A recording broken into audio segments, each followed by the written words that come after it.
Assalamualaikum Pak. Salam warahmatullahi wabarakatuh. Silakan duduk. Sehat Mak? Alhamdulillah Pak. Alhamdulillah. Mau minum apa nih? Kopi? Gudeg, kopi hitam, apa kopi susu? Terima kasih Teh? Pak. Ya. Gimana? Mau silaturahmi aja Pak. Alhamdulillah. Ya. Siap. Mau nanya-nanya, siapa tahu dapat ilmu yang manfaat. Iya. Suaranya agak kenceng, maklum aki-aki loh raja gudeg. Ya mudah-mudahan dapat ilmu yang manfaat. Sama di sini. Amin. Ya. Mau cari ilmu apa sih? Ya siapa tahu dapat makanya ilmu. Dapat Amin. nama-nama ilmu Pak. Iya. Ini Pak mau nanya apa tentang apa? Dikit lagi kan mau Idul Adha. Terus ada hari raya apa? Motong kambing juga. Makna Idul Adha itu kayak seperti apa sih Pak? Terus yang kedua sama makna Idul Kurban itu manfaatnya seperti apa? Sebenarnya saya mau nanya hal itu biar saya lebih mengerti Pak. Ya, Idul Adha, Idul Kurban dia juga. Ya, itu kan hari raya.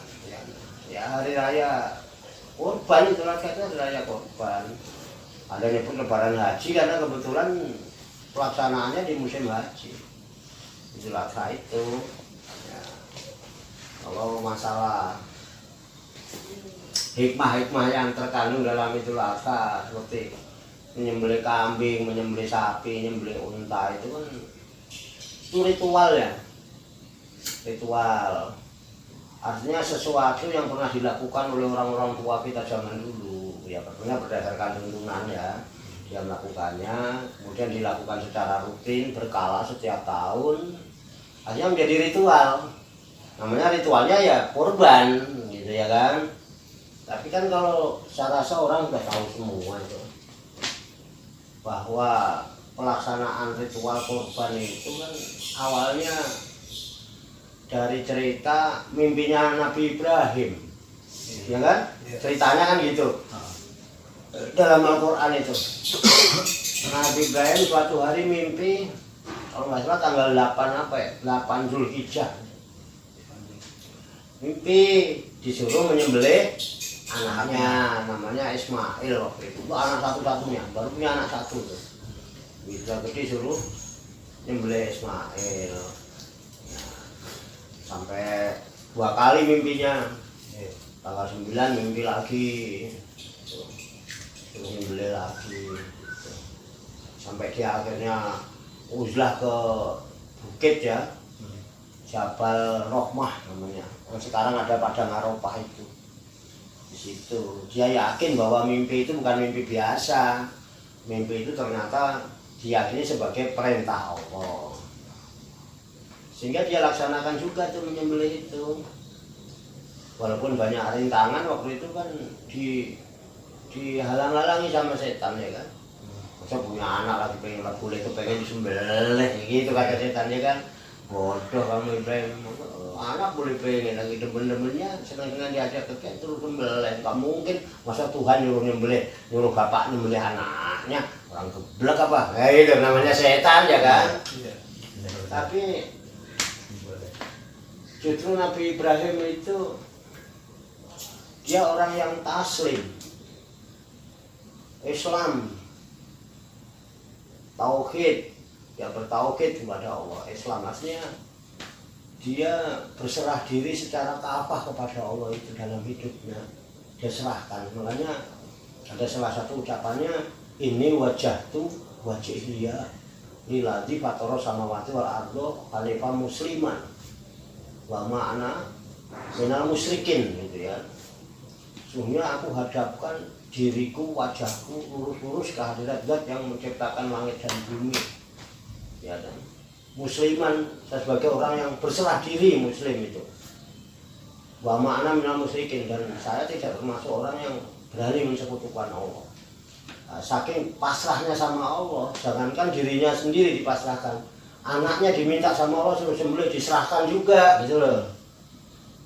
Ceritanya kan begitu ya. Iya. Akhirnya apapun rintangannya tetap dilaksanakan karena asal itu perintah Allah. Saya nggak berpikir, udah nggak pakai akal lagi. Kalau pakai akal mikir lah, sampean suruh nyembelih anak mau. Tapi kan akal mikir, iya yakin sih yakin, ya kan. Iya.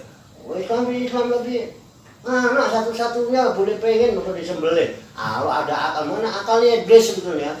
Iya. Setan ini sini tuh iblis di situ.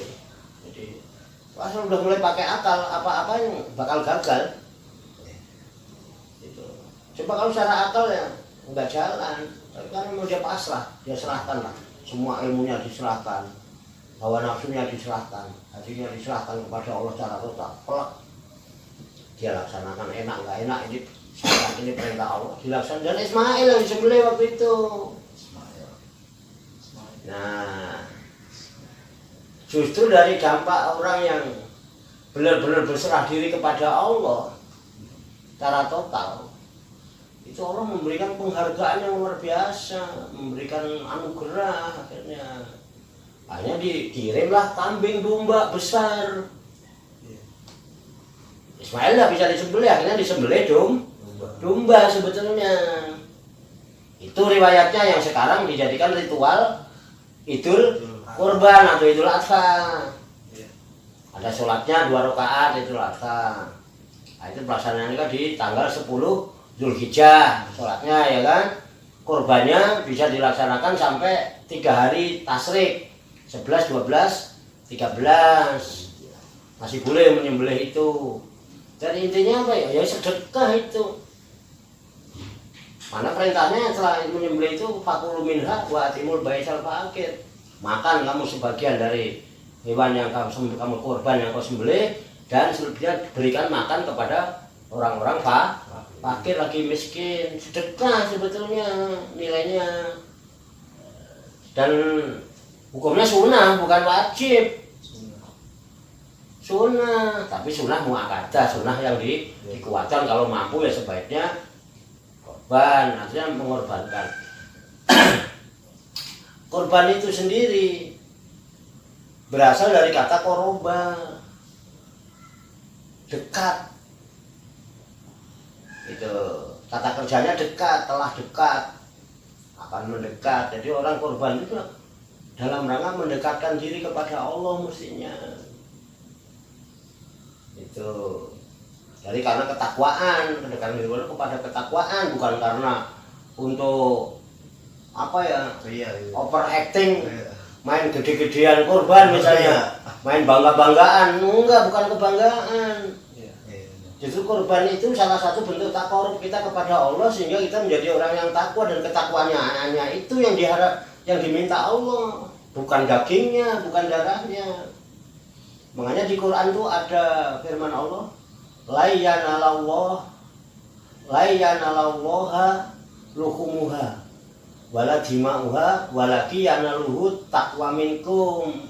Tidak akan sampai kepada Allah luhumuha, daging-daging korbannya, wala dima'uha, darah-darah korban, nggak akan sampai. Allah nggak butuh itu. Walakin, dan akan tapi yanaluhu taqwa minkum, yang sampai kepada Allah, yang diterima Allah itu ketakwaan di antara kalian. Kalau sampai korban biar nyembelih sapi yang beratnya paling berapa ton, kalau hanya untuk kebanggaan, hanya untuk ujub, apalagi jadi kibir, apaan itu korbannya si Fahri, cemen udah kurus kuntek begitu gua dong. Nah itu kan sombong jadinya. Ya nggak dapat apa-apa. Itu korban itu seperti itu. Dan karena itu ritual itu kan simbol, tanda ya, simulasi itu alat peraga, tapi simulasi ilahi. Ritual itu alat peraganya Allah untuk memberi pelajaran kepada hambanya, pada manusia. Jadi korban itu akan punya nilai ya, karena itu simbol atau tanda. Apabila orang yang melakukan korban itu dia bisa memahami nilai-nilai korban yang dia lakukan, lalu dipraktekkan, dijadikan sikap hidup sehari-hari. Jadi sebenarnya yang syariatnya nyembelih kambing, hakikatnya menyembelih jiwa-jiwa kambing yang ada pada diri kita, nafsu-nafsu kebinatangan. Manusia kan punya nafsu kebinatangan itu, makanya lagunya kayak ada yang kayak kambing gitu kan. Kambing kan seenaknya sendiri, egois, semaunya sendiri, ya kan. Pokoknya kalau dia suka ya dia makan aja, dia kan. Ada ini kambing domba apa bandot ketemu cewek udah nggak peduli mau banyak orang ya banyak teman udah nangkring aja, namanya juga kambing. Nah, jiwa-jiwa kambing yang ada dalam diri manusia ini yang harusnya disembelih. Jiwa sapi itu apa harus nggak sih lo ini sembelih tuh. Dia motong sapi segede apa kalau dia masih jiwa sapinya masih bercokol, jiwa kambingnya, jiwa dombanya masih bercokol, ya nilai korbannya jadi tidak ada. Apalagi ada yang iming-imingin malah bilang, katanya Pak kalau apa korban nanti kambing yang dipakai korban itu jadi kendaraan kita nanti di akhirat. Iya, ada memang gitu, betul ya kan? Iya, Nah, memang itulah fadilah. Gitu. Kalau yang korbannya sapi nanti naik sapi. Cuman perlu kita pikir. Kita kan kalau yang korban kambing untuk 1 orang. Kalau sapi kan 7 orang. Iya. Berarti nanti dia akhirat kalau kamu korbannya kambing naik kambing. Nah, kalau korbannya sapi 7 orang patungan. Naik 7 orang dari sapi. Nah, kalau saya secara pribadi mikir loh. Saya di sini aja paling nggak pakai Avanza saya. Iya. Kemana-mana paling nggak Avanza kita, mau Grab Pak, mau Gojek, mau Avanza rental kita, ya enggak? Masa ntar di sono naik sapi 7 orang lagi sapi 1 gitu ya kan istilahnya. Kalau kita hanya itu kita jadinya nggak punya hikmah apa-apa. Jadi ada yang lebih penting itu bukan sekedar menyembelih jiwa kambing dan menyembelih kambing dan sapi yang dikorbankan, kasihan kambing sama sapinya kalau cuma kayak gitu. Ya kan, toh manfaatnya cuma anak-anak pada kipas-kipas di depan teras mana sih? Ya orang fakir seberapa sih? Kadang-kadang malah ada yang berantem gara-gara rebutan torpedo. Tapi justru hikmahnya malah kalau nanti deh kalau lagi musim nyembelih kurban itu orang pada ngaku jujur tuh. Misalnya Pak Warto kasih jatah sapi aja, ya kan? Pak Warto kasih jatah sapi aja, karena kan maklum faktor usia jangan dikasih kambing, nanti takut darah tinggi. Jadi Pak Warto kasih jatah sapi aja, kalau dikasih kambing takut darah tinggi. Lah Pakri apa? Kambing, Pakri kambing ya. Pakri apa? Kambing, malah Pakri yang ngomong sendiri. Pakri apa? Kambing Pak, loh malah aku apa sapi aja Pak. Oh apa sapi, kambing. Pak Warto jatahnya sapi aja. Kalau kambing darah tinggi. Lah kamu apa? Pakri kambing ya itu. Kamu apa Mat? Sapi aja deh. Itu sebenarnya jadi pada ngaku kalau itu. Jadi kan jiwa-jiwa kambing, jiwa sapi, jiwa itu ada. Itu yang terpenting biar kita jadi manusia sejatinya manusia, ya kan? Jangan jadi sapi di tengah sesama manusia, jangan jadi kambing, apalagi jangan jadi serigala di tengah manusia. Jiwa-jiwa kebinatangan yang ada di jiwa-jiwa kesetan yang ada di diri kita, Syaitania lempar. Sebagaimana dulu Nabi Ibrahim sebelum korban dia melempar itu dulu, sebelum nyembelih Ismail melempar setan dulu, setan ditimpuk. Kan gitu. Jadi yang disembelih itu dulu Ibrahim anaknya Ismail. Gitu. Karena apa? Bentuk penyerahan diri dan itulah yang terbaik. Makanya di Quran surat An-Nisa ya. Ayat 125. Allah nyatakan gini, "Waman ahsanudinan mimman aslama wajhahu lillah wa huwa muhsinun wa taba'a millata Ibrahima hanifa wa takhadallahu Ibrahima khalila." Ya kan? Waman ahsanudinan, siapakah orangnya yang lebih baik agamanya? Siapakah yang lebih baik agamanya? Mimman aslama wajhahu lillah, dari orang-orang yang aslam, yang Islam, menyerahkan dirinya. Ya, aslama wajhahu, menyerahkan dirinya Aslamu lillah kepada Allah. Jadi Islam itu bentuk penyerahan diri, sikap, bukan sekedar agama. Makanya al-Islamu ya'lu wa la yu'la alaih. Islam lebih tinggi. Tidak ada yang lebih tinggi dari Islam. Kalau memang dianggap itu label agama, sejajar nanti sama agama-agama yang lain. Kristen juga agama, ya kan? Hindu, Buddha juga agama, Konghucu juga agama, ya kan? Islam lebih dari agama. Ya lu bahkan liyudhirahu ala dini kulli, bahkan dimenangkan dari semua agama-agama yang ada. Jadi Islam itu bentuk sikap hidup berserah diri kepada Allah. Waman ahsanu dinan mimman aslama wajhahu lillah. Siapakah yang lebih baik agamanya dari orang-orang yang Islam menyerahkan dirinya lillah kepada Allah. Wa huwa muhsinun, dan dia adalah orang yang muhsin. Di sini tidak sebut muslim, nggak sebut mukmin, tapi muhsin. Muhsin itu berasal dari ihsan. Muslim dari Islam, mukmin dari tapi yang disebut sini muhsin, wa huwa muhsin. Berserah diri berarti Islam. Orang yang berserah diri disebut muslim. Ya, dari di samping muslim, wahwa muhsin, dan dia ihsan. Orang yang muhsin itu orang yang senantiasa merasa dilihat oleh Allah, merasa seolah-olah melihat Allah, dan kalau nggak mampu melihat Allah dia yakin dia selalu dilihat oleh Allah, sehingga dia tidak mau berbuat sesuatu yang mengundang murka Allah. Berarti dia selalu berbuat kebaikan, sehingga muhsin itu orang yang senantiasa berbuat kebaikan. Bahwa muhsin ini nggak pernah diomong muhsinin muhsinat nih. Yang ada muslimin muslimat, mukminin mukminat, muhsinin muhsinat ini nggak pernah sebut-sebut. Malah disebut bahwa muhsinun. Nah, orang ini wattaba'a milata Ibrahim hanifah.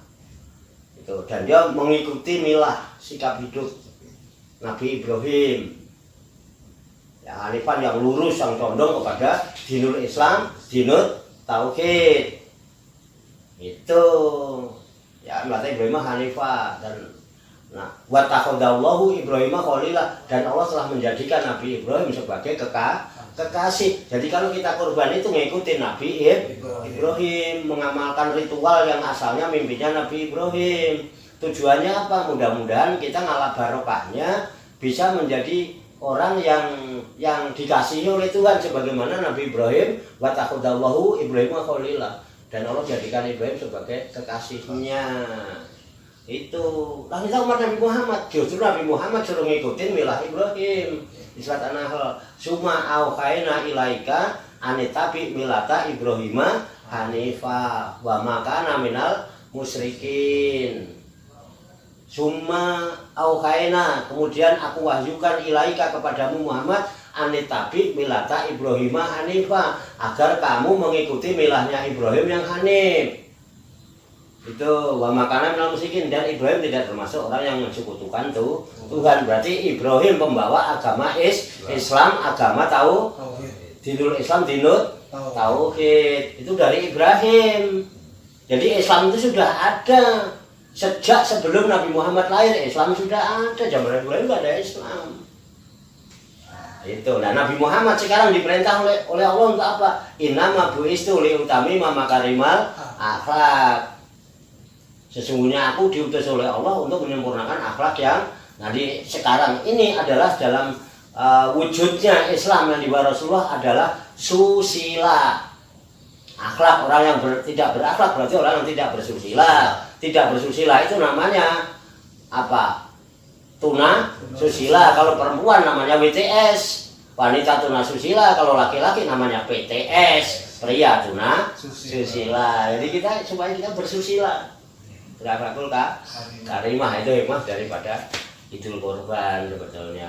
Nah, Mbak, kalau misalnya untuk misalnya kita kurban, sambil ngopi. Oke, siap. Ya, Pak. Untuk misalnya saya kurban, nah itu pembagian untuk ke orang yang fakir itu berapa, Mbak? Berapa persen dari hewan kurban itu, Mbak? Kalau misalnya perincian presentasi itu tidak ditentukan seberapanya. Hanya ada perintah wakulu minha wa atibul baisal fakir. Artinya wakulu, dan makanlah olehmu. Makan siapa? Orang-orang yang berkorban boleh makan daging kurbannya. Nah, tapi menurut Rasulullah tidak boleh lebih dari 1/3 bagi orang yang kurban.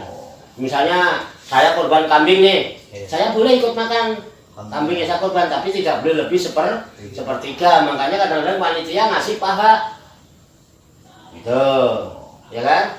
Selebihnya ya untuk fakir miskin, itu. Ya kalau persentasenya ya disesuaikan aja di data fakir miskinnya ada berapa. Kalau fakir miskinnya banyak, kalau bisa ya yang nggak fakir, yang nggak miskin ya. Kalau beli tongseng, beli sate lo sebentar di jalan baru bisa, di jalan suci ada ya kan. Ya malah kita ngalah lah. Ini kan kadang-kadang yang mampu kagak mau ngalah juga. Lah gua kagak dibagi kupon. Makanya itu. Iya, pengurusnya payah nih yang sekarang. Dulu mah gua dapat kupon mulu, pengurus sekarang gua kagak dapat kupon. Padahal rumahnya gedong magrong-magrong, ya kan? Iya, bener. Nggak perlu begitulah ya kalau masalah pembagian. Utamakan yang fakir miskin yang lebih utama. Kalau yang korban pengen makan juga jangan lebih dari 1/3, jangan lebih. Gitu bos. Oke.